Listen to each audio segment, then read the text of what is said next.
Mr. Collette, did you travel to London to a conference to extol the virtues of this technology and how positive it was for MCPS?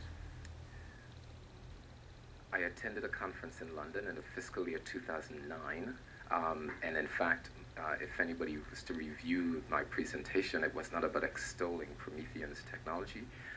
Presentations that I've given about technology and its ability, including Promethean technology, centers around a firm belief in our work that it actually is an effective way to democratize learning, that it's actually connected to our work around providing access to all of our students, no matter their learning needs, learning styles, or abilities.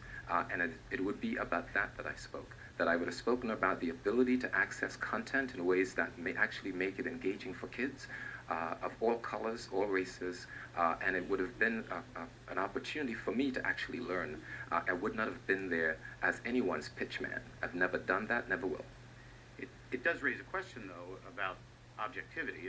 If you are as persuaded as you seem to be about the merits of one product by one supplier, there is a valid question that elected officials should ask about whether your enthusiasm for the incumbent and your enthusiasm for the contract with the incumbent may somewhat interfere with objectivity in a fair and competitive bidding process. Promethean didn't pay for me to attend the conference. Who did? Montgomery County Public Schools, and that was intentional so that there would never be a suggestion or an innuendo like this that I was somehow on the take or on the payroll for Promethean. I think that's an insidious inference. That's never been the case. My notions around the technologies isn't just about Promethean technology.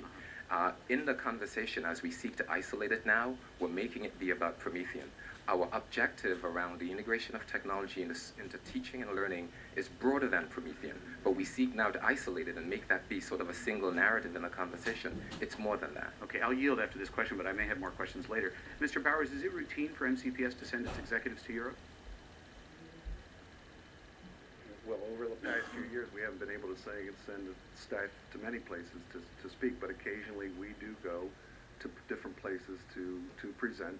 And, particularly with our winning the Baldrige Award last year, there is an expectation, quite honestly, that we do, in fact, go to various places to make presentations. And, in fact, you may know that we did receive a grant from NIST to do exactly that, to share what we've learned, to share the experiences that we've had, to share all the work that we've done in continuous improvement with other organizations. Well, you anticipate some of this NIST grant will be used for foreign travel? I don't, most of it has been locally to conferences, to different state conferences, working with other school systems throughout the country. It's a 3-year grant. So again, we do share the types of things that we've learned here to work with other school systems, just as we learn from other school systems. Are you aware of other overseas trips taken at MCPS expense by MCPS executives? I can't remember it at this time. I don't know for sure. Really. Could you look into that and get back to me? Sure. I guess I would suggest that, traveling abroad, while it may have some merit and some benefit, I think probably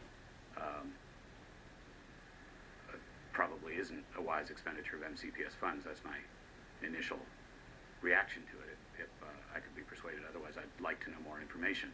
And if this trip by Mr. Collette was very specifically focused on this specific technology, which is a British company, I have to say I'm curious as to whether that might, for anyone, lead one to have a very special warm feeling towards the incumbent and towards a specific technology. And the questions that have been raised are questions we should be asking about every procurement in MCPS and throughout county government, which is, do other bidders, especially local bidders, have a fair chance to compete? So that's the nature of my inquiry, and I understand staff has made good efforts to try to answer it.